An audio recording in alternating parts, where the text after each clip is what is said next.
She leaned in so close I could feel her breath against my ear, and in a voice softer than the silence around us, she whispered, "You don't even know the power you have."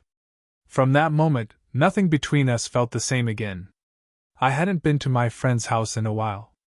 Life had pulled us in different directions: college, work, the usual busyness that makes weeks slip into months before you even realize it. Still, walking up the familiar stone path that afternoon, I felt the same quiet anticipation I always had.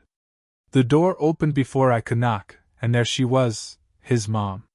She greeted me with a smile that seemed warmer than memory, as if it had been waiting for me all this time. For a second, I forgot how to speak. She looked almost the same as I remembered, and yet, different. Maybe it was me who had changed. Maybe it was the way her presence carried both ease and elegance, like she didn't need to try to command attention, she just did. "Look at you," she said, her voice carrying a softness I felt in my chest. Her hand reached up, resting lightly on my shoulder, and for a moment it lingered there. "You've grown." It was such a simple comment, but the way her eyes studied me made it feel like more. As though she wasn't just talking about my height or my age, but about something deeper, something she could see in me before I even saw it myself. I stepped inside, and the familiar scent of her home wrapped around me, the faint sweetness of fresh coffee, a trace of her perfume, floral, warm, and undeniably hers. The house felt lived in, yet somehow brighter than I remembered. Maybe it was just her presence filling it. My friend was upstairs, still getting ready, so it was just the two of us in the living room. She offered me a seat, and I tried to act casual, though there was a weight in the silence that hadn't been there years ago. We talked about simple things at first. School. Work. How I'd been. She listened closely, her gaze steady in a way that made me feel like my words actually mattered. That kind of attention, it's rare. And in that moment, I realized how much I'd missed it.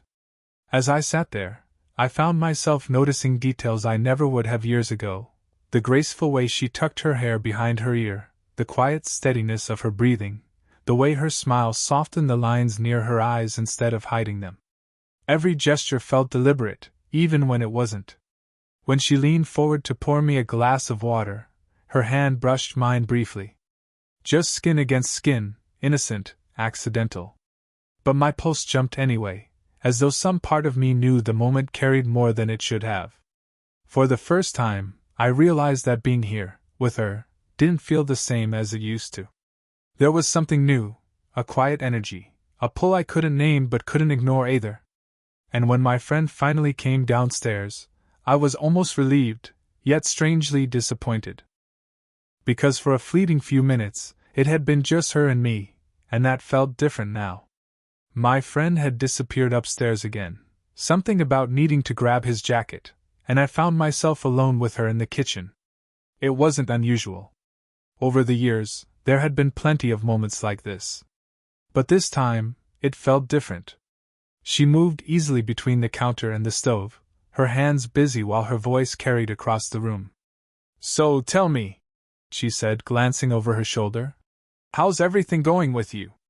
School, work, life, all of it." Her words were casual, but the way she asked made it feel heavier. She wasn't just filling silence, she genuinely wanted to know. I leaned against the counter, searching for the right words. "It's good. Busy. I'm trying to figure things out, you know? What comes next?" She nodded, her expression thoughtful as she stirred a pot on the stove. "It doesn't stop," she said quietly. "Even when you're my age, you're still figuring things out. People don't tell you that." The honesty in her tone caught me off guard. She wasn't polished or distant in that moment. She was just human. I found myself watching the way her shoulders shifted as she moved, the faint sigh she gave as though she carried more weight than she let on. I wanted to say something comforting, but all I managed was, "That sounds hard." She turned then, facing me fully. There was a small smile on her lips, but her eyes told a different story. "It can be," she admitted.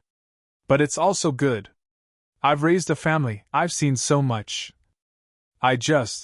She stopped herself, her gaze dropping to the floor for a moment before she looked back up.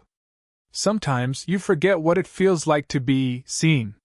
Her words lingered in the air. I didn't know if she meant to say them to me, or if they had simply slipped out. But I felt them all the same. Something inside me stirred, an ache, a quiet recognition of loneliness. I wanted to tell her I saw her. Not just as my friend's mom, but as the woman standing in front of me, strong and graceful, and yet quietly vulnerable in ways no one else seemed to notice. But the words caught in my throat. Instead, I smiled faintly. I think people see you more than you realize. Her laugh was soft, almost disbelieving, but her eyes held mine longer than they should have. There it was again, that pause, that unspoken connection. When I shifted slightly, my knee brushed against hers under the small kitchen table. It should have been nothing, just an accident. But neither of us moved right away. The touch was barely there, but it burned all the same. For a moment, it felt like the air between us had thickened, every sound muffled by the quiet awareness of that accidental closeness. And when she finally pulled back, it was slow, deliberate, like she'd felt it too. I told myself not to overthink it. She was older, wiser, and this was nothing more than a passing moment. But deep down, I already knew the truth. Something was shifting between us. Something I couldn't ignore anymore. That evening stretched longer than I expected. My friend had gone out for a quick errand, leaving me behind. I didn't mind. His mom was making dinner, and she had a way of filling the house with warmth that made it feel less like waiting and more like belonging. I offered to help. At first, she protested, laughing lightly and saying, "Guests don't cook." But eventually, she let me carry in the grocery bags from the car, and then insisted I stay while she worked in the kitchen. The air smelled of garlic and onions, sharp at first but mellowing into something comforting. I stood nearby, unsure what to do with my hands, until I saw her struggling to reach a jar from the top shelf. Without thinking, I stepped forward, easily pulling it down for her. When I handed it over, her fingers brushed against mine. It was a fleeting contact, but enough to send a spark down my arm. She didn't let go right away. Her hand lingered, as though measuring the shape of mine before she finally pulled back. "Thank you," she murmured, her eyes meeting mine. For a heartbeat, the room seemed too quiet. I should have stepped back, put distance between us, but instead I found myself leaning a little closer. She noticed. Of course she did. "You've changed," she said softly, her gaze studying me as though seeing something she hadn't before. "You're not the same boy who used to sit at this table, joking with my son." Her words caught me off guard. I swallowed hard, my pulse thudding in my ears. "I guess I've grown up a little," I said, trying to laugh it off. She didn't laugh. Instead, she stepped closer, so close I could feel the warmth of her presence, the faint brush of her perfume wrapping around me. Her hand lifted, resting lightly on my forearm. And then, almost in a whisper, she said the words that would stay with me long after. "You don't even know the power you have." Her breath stirred against my skin as she spoke, her voice low, intimate, as if it wasn't meant for anyone else in the world but me. For a second, I couldn't move. The words sank in, heavy and electrifying all at once. My chest tightened, my thoughts tangled. Power? Did she mean charm? Presence? Or something more dangerous, something neither of us was ready to admit? I searched her face for an answer, but her expression was unreadable, part smile, part something deeper. Something she was holding back. I wanted to speak, to ask her what she meant, but the words caught in my throat. My arm burned where her hand rested, even after she finally pulled it away. The silence that followed wasn't awkward. It was charged, humming with everything unsaid. And in that moment, I realized nothing between us would feel simple again. The days that followed carried a strange rhythm, like the air between us had shifted. Nothing dramatic happened, no grand declarations, no reckless choices. But in the quiet spaces of ordinary moments, something unspoken kept drawing us closer. It was in the way she lingered in the room a little longer when I was there, her footsteps softer than before, her voice quieter, like she didn't want to break the spell of the silence between us. It was in the way her eyes found mine in the middle of a conversation with her son, holding just long enough for me to notice before slipping away. One evening, the three of us were sitting in the living room, the television flickering with a show none of us were really watching. My friend was half asleep in the armchair, his head tilted back, leaving me and her to share the couch. The distance between us wasn't much, just a cushion's width, but I felt it like a current. She shifted slightly, her arm brushing mine as she adjusted her seat. I told myself not to move, not to make it obvious. But the contact stayed, warm and distracting, until I could hardly pay attention to the voices coming from the screen. When she laughed at something on the show, her hand rested on my knee for the briefest second. A casual gesture, something anyone else would think nothing of. But to me, it felt deliberate. Or maybe I just wanted it to be. Later, when my friend finally excused himself and went upstairs, the room grew even quieter. She didn't move away. Instead, she leaned back against the cushions, her gaze drifting toward me. "You're awfully quiet tonight," she said softly. I cleared my throat, trying to play it off. "Just tired, I guess." But her eyes stayed on me, thoughtful, like she was trying to see past the excuse. "No," she said after a moment. "You're thinking." The way she said it made my chest tighten. She wasn't wrong. I was thinking too much, about her, about us, about the way the world would see something like this. About how dangerous it felt to want what I shouldn't. She must have felt the same pull, because for a long moment neither of us spoke. The glow from the lamp painted her in gold, soft shadows deepening around her eyes, and I found myself memorizing every detail: the curve of her smile, the way her breath rose and fell slowly, like she was steadying herself. I thought she might say something then, something that would push us past the edge of whatever this was. Instead, she gave a small shake of her head, almost like she was reminding herself of boundaries. Still, when she finally stood, her fingers brushed against my shoulder, light, fleeting, but enough to make me shiver. She smiled faintly, her voice barely more than a murmur. "Good night." It happened on a quiet evening, one of those nights when the air felt heavier than usual and the house seemed too still. My friend had gone out, leaving me behind again. I could have left, but something in me didn't want to. Maybe I told myself it was politeness, maybe convenience. But deep down, I knew the truth: I wanted to stay because of her. She was in the living room, curled up on the couch with a cup of tea in her hands. The lamp cast a soft glow across her face, and for a moment, she didn't notice me. She just sat there, staring at nothing, her features softer, almost fragile in a way I hadn't seen before. When she finally looked up and saw me, she smiled. But it wasn't the bright, easy smile she wore during the day. This one was faint, almost tired. "Come sit," she said gently, patting the cushion beside her. I did. The closeness was enough to stir something in me, the warmth of her shoulder near mine, the faint scent of tea leaves and her perfume blending in the air. We sat in silence for a while, the ticking of the clock filling the space between us. Then, almost out of nowhere, she spoke. "Do you ever feel like people stop seeing you?" I turned my head, caught off guard. "What do you mean?" She let out a quiet laugh, one that didn't hold much humor. "When you're younger, people notice everything: your laugh, your smile, the way you carry yourself. And then, over time, you become background. Familiar.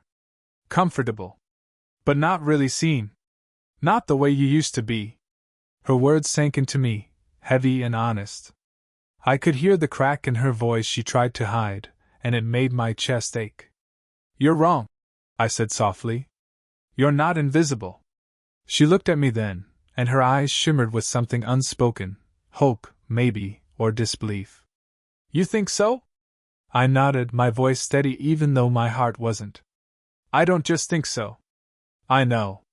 For a moment, she just stared at me, like she was trying to decide whether to believe my words. Then she shifted, sitting a little closer, her knee brushing mine. The contact was light, but deliberate. Her hand came to rest on mine, tentative at first, as though testing how far she could go. The warmth of her skin seeped into me, her thumb brushing lightly over my knuckles. My chest tightened, not just from the touch, but from the trust it carried, the vulnerability she was letting me see. "I notice you," I said quietly, almost without thinking. Her eyes softened, and for the briefest second, she leaned in as though she might rest her head on my shoulder. But then she pulled back, retreating into herself. Still, she didn't move her hand from mine. The silence that followed wasn't empty. It was full of everything she couldn't say, and everything I wanted to. And in that stillness, with her touch lingering on my skin, I realized something. I didn't just see her. I wanted her to know she was unforgettable. The night felt heavier than usual, as though the walls of the house were holding their breath. My friend had gone upstairs early, leaving us again in the quiet glow of the living room lamp. I should have excused myself, gone home, but I didn't. Some part of me wanted to see where the silence between us would lead. She sat across from me, a glass of wine in her hand, the stem glinting faintly in the soft light. For a while, we talked about safe things, work, movies, the little frustrations of the day. But beneath the words was a tension, a pull neither of us dared to name. Eventually, the conversation fell away. She set her glass down, exhaling slowly, and for the first time that night she looked uncertain. Vulnerable. "You know," she said, her voice barely above a whisper, "this shouldn't feel so hard." "But it does." I leaned forward, my elbows resting on my knees. "What do you mean?" Her eyes met mine, and I saw the conflict in them, desire mixed with fear. "This," she said, motioning faintly between us. "Whatever this is, it's dangerous. People wouldn't understand." Her words hung in the air, and for a moment I didn't know what to say. She wasn't wrong. The difference between us wasn't just years, it was everything that came with them. Expectations. Perceptions. The lines that society draws and dares you not to cross. "I know," I admitted softly. "But that doesn't change how it feels." She closed her eyes for a second, as though steadying herself. When she opened them again, they were glossy, searching. "You make me feel seen. And I can't remember the last time someone made me feel that way." Something inside me shifted at her words. Before I could second-guess it, I reached across the small table and took her hand. Her fingers trembled slightly in mine, but she didn't pull away. For a long moment, we just sat like that, her hand in mine, the silence wrapping around us like a secret. My thumb traced small circles against her skin, and I felt her exhale, shaky and unguarded. Then she leaned forward, just slightly. Enough for me to feel the warmth of her breath mingling with mine. My heart hammered in my chest. For a moment, it felt inevitable, that our lips would meet, that we would give in to the pull that had been building between us for days. I could almost taste the choice on the air. But at the last second, she pulled back. Not far, just enough to leave an ache in the space she left behind. Her hand slipped from mine, though not before giving it one last squeeze. "We can't," she whispered, her voice unsteady. "Not like this." The clock ticked loudly in the silence that followed, each second pressing down on me. I wanted to argue, to tell her it didn't matter, but I didn't. Because the truth was, I understood. The next morning, the world felt softer, quieter, like the house itself was trying to recover from the weight of the night before. Sunlight spilled gently through the curtains, painting pale gold across the floorboards. I hadn't slept much. My mind kept circling back to that moment, her breath close to mine, her hand slipping from my grasp, the words she whispered that drew a line neither of us could cross. When I stepped outside onto the porch, she was already there. She sat at the small table with a mug of coffee cupped in her hands, her gaze drifting toward the garden. The breeze lifted her hair slightly, carrying the faint scent of flowers through the air. She looked up when she heard me. A small smile curved her lips, gentle but tinged with something unspoken. "Morning," she said softly. "Morning," I replied, my voice quieter than usual. For a moment either of us moved. The silence between us wasn't heavy this time, it was tender, like we both knew the words we didn't say would matter more than the ones we did. Finally, she gestured to the chair beside her. Sit. I did, the wood creaking softly beneath me. She took a slow sip of her coffee before setting the cup down, her fingers tracing the rim as though she needed something to hold on to. About last night, she began, her voice steady but fragile. I need you to know, I don't regret it. Not the words, not the closeness. But I can't let it go further. It wouldn't be fair to you. Or to me. Her honesty landed heavy, but it wasn't crushing. I understood. She wasn't pushing me away out of lack of feeling. It was the opposite. She cared enough to stop us. I nodded slowly. I get it. My voice came out rough, but true. And for what it's worth, I don't regret it either. Her eyes softened, and in that moment she reached across the table, her hand finding mine. This time, it wasn't trembling. Her touch was steady, deliberate, as though she wanted to leave an imprint I wouldn't forget. You reminded me of something, she said quietly. That I'm still someone worth seeing. Worth being noticed. The words caught in my chest. I squeezed her hand gently, my thumb brushing over her knuckles. You don't need me to remind you of that. But I'm glad I could. Her smile deepened, though her eyes shone with something fragile. She held my hand a moment longer, then let go, her fingers trailing against mine until the last possible second. We sat there a little while longer, not needing to fill the silence. The garden swayed with the wind, the morning light softened, and everything felt suspended, delicate, fleeting, but real. When I finally stood to leave, she walked me to the door. Just before I stepped outside, she touched my arm, her voice low. Take care of yourself. And thank you? I nodded, unable to say more. And as I walked down the familiar stone path, I carried her words with me like a secret meant only for the two of us, a quiet reminder of the connection we shared, one that would stay with me long after the moment had passed.